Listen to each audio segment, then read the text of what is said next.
नमस्कार दोस्तों। तो आरआरबी ग्रुप डी का जो हाल ही में आंसर की जारी हुआ है, आज उसकी बहुत ही इंपॉर्टेंट क्लास लेकर आ चुके हैं, जिसमें हमने 6 से 7 क्वेश्चन रखे हुए हैं और सभी क्वेश्चन आए हुए हैं अभी हाल ही में। तो अभी आपका जो रेलवे का एग्जाम होने वाला है उसमें बहुत ज़्यादा आपको हेल्प मिलने वाली है। तो ये छोटी सी क्लास को डेली की डेली आप देख के जाया करें।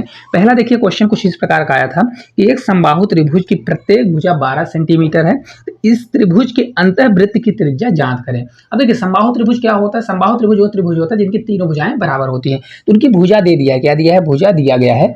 जैसे देखिए, समबाहु त्रिभुज तीनों भुजाएं क्या होती हैं? बराबर होती है। मैं डायग्राम के माध्यम से भी आपको बता देता हूँ क्या होती हैं। तीनों भुजाएं बराबर मतलब अगर ए होगा तो ए भी होगा और ए भी होगा। इसके अंदर जो है कौन सा त्रिभुज बनेगा उसको अंतः त्रिभुज मतलब अंदर बनने वाले त्रिभुज की त्रिज्या ज्ञात करना है। तो कभी भी समबाहु त्रिभुज बनता है तो आर बराबर हमारा क्या होता है? ए अपॉन बनता है 2√3। क्या बनता है? 2√3 बनता है। ये स्मॉल आर का होता है। इसके अंदर जो सर्कल बनेगा उसका ये फार्मूला होता है। अगर आपसे बनता है तो बन जाएगा। ए बराबर हमारा कितना आ गया? 12। तो इसको मैं 12 ऊपर लिखूंगा, अपॉन यहाँ 2 करूंगा और मल्टीप्लाई कितना है? 2√3 दिया है।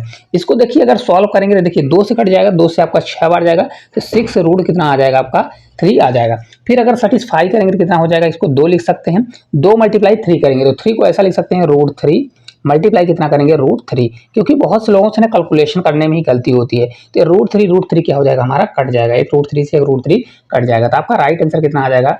2√3 इस क्वेश्चन का राइट आंसर आ जाएगा। कितना होगा? तो उसकी अंतः त्रिज्या कितनी होने वाली है? 2√3 होने जाएगी। ठीक है। अब देखिए, कुछ भी नहीं करना, हमेशा अगर इतना आपको फार्मूला पता है कि आर स्मॉल आर बराबर कितना होता है? ए अपॉन 2√3 होता है। और जब कभी भी अगर पूरा बाह्य वाले का पूछ ले तो उसका आपको फार्मूला पता रहना चाहिए। चलिए अगले क्वेश्चन की ओर देखिए। अगला क्वेश्चन बहुत लाजवाब क्वेश्चन है। कुछ इस प्रकार का क्वेश्चन त्रिकोणमिति का है कि sine theta plus cos theta बराबर √3 दिया गया है। ठीक है। तो इसका मान क्या होगा? ठीक है। इसमें थीटा का एंगल मतलब पूछ रहा है कितना होगा। तो एक चीज तो या तो इसको साइन थीटा है, कॉस थीटा है, तो इसको कॉस थीटा को साइन थीटा में चेंज करें, दोनों को साइन करें, फिर आप उसके माध्यम से भी कर सकते हैं। या साइन को कॉस में बदलकर दोनों कॉस हो जाएंगे तो भी आप कर सकते हैं। या आप थीटा की वैल्यू पुटिंग करना सीखें। ठीक है। यहाँ पर मैं थीटा इक्वल टू क्या मानता हूँ भाई? थीटा इक्वल टू, अब आपको लग रहा होगा अपने मन से ले रहा हूँ, नहीं ऐसा नहीं है। थीटा इक्वल टू का 45 डिग्री लूंगा। क्यों लूंगा? क्योंकि देखिए यहाँ पर √2 आ रहा है, तो क्योंकि थीटा का वैल्यू साइन थीटा और कॉस थीटा में √45 का मान क्या होता है? बराबर होता है। तो यहाँ पर देखिए मैं जब रखूंगा, देखिए साइन आपका 45 डिग्री होगा। कितना होगा? 45 डिग्री प्लस cos 45 हो जाएगा। कितना हो जाएगा?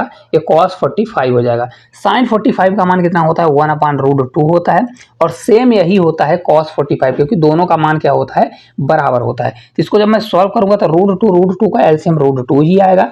और ये 1 + 1 कितना हो जाएगा आपका? ये आपका आगे चल के 2 हो जाएगा। तो 2 को मैं लिख सकता हूँ इस प्रकार से, √2 मल्टीप्लाई क्या कर सकता हूँ? √2 कर सकता हूँ। ये अपॉन हमारा कितना हो जाएगा? √2 हो जाएगा। √2 से √2 कैंसिल हो जाएगा, तो आपका राइट आंसर कितना आ जाएगा? ये √2 आ जाएगा। कितना हो जाएगा? √2। तो अगर आप देखेंगे तो √2 इसके बराबर दिया, मतलब ये हमारा सेटिस्फाई हो रहा है। क्या हो रहा है? सेटिस्फाई हो रहा है। इसलिए थीटा बराबर हमारा कितना हो जाएगा? थीटा बराबर हमारा यही क्वेश्चन का राइट आंसर हो जाएगा। कितने डिग्री हो जाएगा? 45 डिग्री हो जाएगा। मैंने आपको बताया कि इसको आप थीटा मान के भी कर सकते हैं। आपके क्वेश्चन सॉल्व करने से जल्दी ही होगा। मैंने आपको बताने के लिए इस प्रकार किया, नहीं तो आप कैलकुलेशन मत करिए। थीटा बराबर देखिए यहाँ पर अपने मन से मैं देखिए किस प्रकार वैल्यू रखा हूँ, क्योंकि 45 में क्या होता है? 1/√2 1/√2 1/√2 1/√2 जुड़ेगा तो 2 अपान कितना हो जाएगा? √2। तो आगे चल के यही हो जाएगा। तो आप मन से भी कर सकते हैं। चलिए अगले क्वेश्चन की ओर देखिए। अगला क्वेश्चन बहुत लाजवाब क्वेश्चन है, चक्री चतुर्भुज का क्वेश्चन है। यहाँ पर एंगल ए बराबर 4x, एंगल सी बराबर 2x दिया गया है। तो पहले आप समझिए चक्री चतुर्भुज होता क्या है। चक्री चतुर्भुज ऐसा चतुर्भुज होता है जिनके चारों जो शीर्ष होते हैं चतुर्भुज के, वो किसी वृत्त पर होते हैं। किस पे? किसी सर्कल पर होते हैं चारों। देखिए इसके सभी वृत्त के परिधि पर इसके चारों कोने, ये देखिए ए भी है, बी भी है, सी भी है, डी भी है। तो हमेशा क्या होता है? इसको चक्री चतुर्भुज बोला जाता है। चक्री चतुर्भुज में आमने सामने कोण मतलब कोण ए और कोण सी, इन दोनों का योग हमेशा क्या होगा? 180 डिग्री होगा। सेम इसी प्रकार कोण बी और कोण डी का मान हमेशा कितना होगा? आमने सामने वाले का 180 डिग्री होता है। तो हमारा देखिए दिया है कोण ए दिया है और इसके सामने कोण सी वाला कोण सी दिया है। इसको मैं ऐसा लिख सकता हूँ, कोण ए प्लस कोण सी इक्वल टू कितना हो जाएगा? हमारा 180 डिग्री होगा। तो मैं 180 डिग्री रखूंगा। ये हमारा कितना दिया है? 4x, तो मैं 4x रखूंगा। फिर प्लस करूंगा, सी हमारा 2x है तो मैं 2x करूंगा। बराबर आपका दिया गया है 180, तो मैं 180 कर दूंगा। ठीक है। 4x 2x कितना हो जाएगा आपका, 6x होगा, कितना होगा 6x इक्वल्स टू कितना हो जाएगा आपका 180।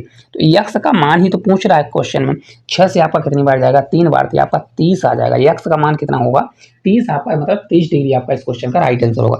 बस आपसे क्या बनना चाहिए कि जो चक्री चतुर्भुज होता है उनके चारों जो शीर्ष होते हैं इसी वृत्त पर की परिधि पर होते हैं और साथ साथ इनके आमने सामने के कोण हमेशा 180 डिग्री के बनते हैं। ठीक है, चलिए अगले क्वेश्चन की ओर देखिए। अगला क्वेश्चन हाइट और डिस्टेंस का है, बहुत प्यारा क्वेश्चन है। ऐसे क्वेश्चन को ऐसे किया जाता है, एक मीनार के पास से 100 मीटर की दूरी पर स्थित एक बिंदु से मीनार के शिखर का उन्नयन कोण 60 डिग्री है, तो मीनार की ऊंचाई क्या होगी। देखिए इसका उन्नयन कोण कितना बन रहा है, 60 डिग्री का एंगल बन रहा है और मीनार की ऊंचाई यहाँ दी गई है और इसके यहाँ से यहाँ तक का डिस्टेंस ऑलरेडी दे दिया है कि डिस्टेंस कितना है। तो डिस्टेंस यहाँ पर बोल रहा है कि 100 कितना है, 100 मीटर दिया गया है और हमको निकालना क्या है, इसकी डिस्टेंस निकालना है। अगर इसको मानना है तो आप कर सकते हैं, इसको ये मान लीजिए, इसको बी मान लीजिए, इसको सी मान लीजिए। तो हमको मतलब इसकी ऊंचाई निकालना है, किसकी ऊंचाई, ये इसकी ऊंचाई निकालना है। ठीक है, ऐसा एक चीज मैंने आपको बताया था हाइट और डिस्टेंस में, अगर एक एंगल एक 60 बन जाता है तो इसमें एक एंगल हमेशा क्या होता है 90 डिग्री का, कितना होता है 90 का। तो ये ऑलरेडी कितना हो जाता है 30 डिग्री का हो जाता है, कितना होता है 30 डिग्री का। तो ये आपका रेशियो बनता है, कैसा बनता है देखिए 60 डिग्री 30 डिग्री और 90 डिग्री का रेशियो बनता है, हमेशा चलता है। तो 30 डिग्री 60 डिग्री के सामने हमेशा √3 होता है, 30 डिग्री के सामने हमेशा 1 होता है, 90 के सामने हमेशा 2 होता है, ये आपका रेशियो होता है। ठीक है, तो यहाँ पर कितना होगा देखिए 60 डिग्री है तो इसके सामने हमेशा कितना होगा √3 होगा, कितना होगा √3 होगा और 30 डिग्री के सामने हमेशा 1 होगा, कितना होगा 1। तो जबकि 1 बराबर हमारा कितना दिया है 100 दिया है, अगर 1 बराबर 100 है यहाँ पर भी कर सकते हैं, 1 बराबर हमारा 100 दिया है तो कितना गुना है 100 गुना है। तो हमको पूछ रहा है 60 डिग्री के सामने मतलब ये BC की लंबाई, तो ये कितना हो जाएगा, अगर 1 बराबर हमारा 100 है तो ये √3 बराबर कितना हो जाएगा 100 √3। इस क्वेश्चन का हमारा राइट आंसर आ जाएगा। कुछ भी नहीं करने की जरूरत है, बस आपको इतना आपको ध्यान रखना है। तो यहाँ पर √3 में अगर 100 का मैं मल्टीप्लाई करूंगा तो 100 √3 जो है इस क्वेश्चन का राइट आंसर आ जाएगा। बस आपको क्या करना है कि इसमें 3 कंडीशन चलती है। पहली कंडीशन है कि देखिए एक एंगल इसमें 90 रहेगा, तो अगर ये वाला 60 होगा तो ये वाला 30 हो जाएगा, अगर ये वाला 30 होता तो ये वाला 60 हो जाता और एक कंडीशन बनती है 45-45 की। ठीक है, चलिए अगले क्वेश्चन की ओर देखिए। अगला क्वेश्चन बहुत लाजवाब क्वेश्चन है कि यदि किसी समबाहु त्रिभुज का क्षेत्रफल 16√3 है तो उसका परिमाप क्या होगा। अब देखिए जिससे अगर बनता है समबाहु त्रिभुज, क्या होता है समबाहु त्रिभुज की तीनों भुजाएं क्या होती हैं, बराबर होती हैं। क्या होती हैं भाई, समबाहु त्रिभुज कुछ इस प्रकार का होता है जिसकी तीनों भुजाएं क्या होती हैं, बराबर होती हैं। तो अगर मेरे को अगर जैसे एक भुजा की लंबाई पता चल जाए तो इसका परिमाप क्या होता है, तीनों भुजाओं की लंबाई होता है। ठीक है, तो त्रिभुज का जो समबाहु त्रिभुज होता है उसका क्षेत्रफल होता है √3/4 A² क्या होता है 4A² होता है, यही होता है कि नहीं होता है। अगर इसको जब मैं सॉल्व करूंगा तो हमारा √3/4 A² ये बराबर कितना दिया है 16√3 दिया है, कितना दिया है 16√3 दिया है, यही दिया है कि नहीं दिया है। इसको जब मैं सॉल्व करूंगा देखिए तो √3 से √3 हमारा कट जाएगा और 4 उधर चला जाएगा। A² बराबर आपका कितना हो जाएगा देखिए 16 से 4 बार 16 चौको 64 हो जाएगा, कितना होगा 64 होगा। एक बराबर ए बराबर हमारा कितना हो जाएगा 8 हो जाएगा, कितना होगा 8। इसकी भुजा कितनी आ जाएगी हमारा, इसकी भुजा आपकी आ जाएगी 8, कितना हो जाएगी 8 आपकी भुजा होने वाली है। ठीक है, अब देखिए अगर इसको आप सॉल्व करेंगे क्योंकि हमको इसका परिमाप ज्ञात करना है, तो परिमाप तीनों भुजाओं की लंबाई होगी ए, इसको जोड़ना पड़ेगा, मतलब कितना होता है 3A होता है। तो इसको करेंगे तो 8 3 24, तो कितना होगा इसका परिमाप 24 सेंटीमीटर। आपका इसका टोटल परिमाप कितना निकलेगा 24 सेंटीमीटर। पहला ही ऑप्शन आपका राइट आंसर हो जाएगा। देखिए इसका क्षेत्रफल होता है √3/4 A² बराबर कितना दिया है, जो दिया है उसका इक्वल करिए। ए बराबर हमारा 8 निकला, तीनों भुजाओं की अगर एक की लंबाई 8 है तो तीनों का 8 3 24 हो जाएगा। चलिए अगले क्वेश्चन की ओर देखिए। अगला क्वेश्चन बहुत प्यारा क्वेश्चन है कि sec² θ -1 मल्टीप्लाई cot² थीटा बराबर क्या होगा। अगर अगर त्रिकोणमिति में कुछ प्रमेय होती हैं जिनसे अगर आपसे बनता है, अगर आपको याद है तो ये क्वेश्चन आपको चुटकियों में सॉल्व कर सकते हैं। देखिए एक होता है कि सेक क्या होता है sec² थीटा -tan² थीटा बराबर क्या होता है 1 होता है, कितना होता है 1 होता है। तो जब इसको tan को उधर ले जाऊंगा तो इधर कौन आ जाएगा हमारा 1 आएगा। तो आपका बनता है sec² थीटा -1 बराबर होता है आपका tan² थीटा, क्या होता है tan² थीटा होता है। सेम इसमें कॉट में भी कर सकते हैं, तो इसके स्थान पर मैं क्या लिख सकता हूँ tan² थीटा। तो यहाँ पर हमारा हो जाएगा क्या tan² थीटा और मल्टीप्लाई क्या दिया है हमारा cot² थीटा दिया है, तो मैं cot² थीटा रख दूंगा। देखिए tan थीटा cot थीटा अपने आप को दुश्मन होते हैं। देखिए tan थीटा बराबर ही होता है 1 अपान क्या होता है cot थीटा होता है। ठीक है, मतलब ये एक्चुअल में कट जाते हैं। tan थीटा के स्थान पर मैं क्या लिखूंगा 1/cot थीटा, तो cot से cot कट जाएगा, तो इसका आंसर कितना आएगा आपका 1 आएगा। कितना आएगा, ये पूरे क्वेश्चन का आंसर आपका 1 आ जाएगा। ठीक है, बहुत आसान क्वेश्चन है, कुछ भी नहीं करना। अगर रखना है तो रख दीजिए tan स्क्वायर थीटा, तो tan थीटा बराबर 1/cot थीटा, तो tan की जगह पर 1/cot स्क्वायर थीटा, तो cot से cot कट जाएगा, तो एक आंसर आ जाएगा। चलिए अगले क्वेश्चन की। देखिए अगला क्वेश्चन बहुत प्यारा क्वेश्चन है, इसका अगर कॉन्सेप्ट आपको पता है तो इस प्रकार का क्वेश्चन आएगा तो बन जाएगा।